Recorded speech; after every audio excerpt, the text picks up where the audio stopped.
Chinese whispers or telephone game. It's not funny when that is how communication happens with our loved ones. Very painful when you feel you're not being heard. Imagine the second person doesn't even listen to you, they turn a deaf ear. So many times people are just waiting to speak. They're waiting for the first person to finish saying what they're saying so that they can say what they have to say. They're not actively listening. Better still, you're trying to speak to somebody and they will interrupt you right in the middle of what you're trying to say. I'm not talking about a friendly interruption, a friendly discussion. This happens constantly, that you have not finished what you were saying and the other person has already begun to respond. And you know what kind of response is going to be. It's already pre-mediated, it's already predetermined, it's already judged. They don't even know what you are saying, let alone your intention of what you are trying to say. What happens when you said something to someone long time ago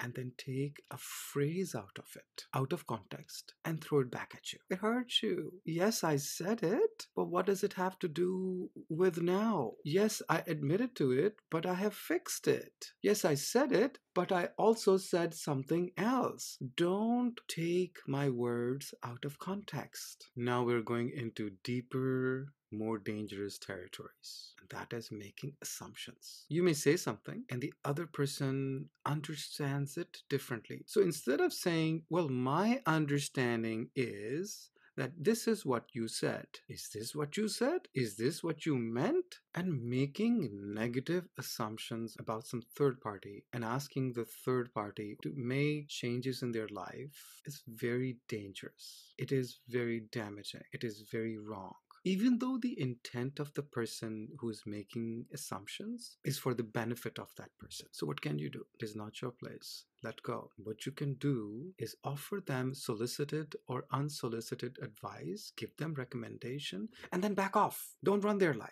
What else can you do? You can do floating hourglass above that person to give that person whatever they need so that they can raise their consciousness, so they're not operating from fear. Are you operating your life from fear, or are you operating your life from love? That is what fear can do. It can ruin a perfectly good love relationship because of making assumptions. Not just any assumptions, negative assumptions. And you are sure of it. Even though you're making an assumption, logic doesn't work, G. In fear, logic doesn't work.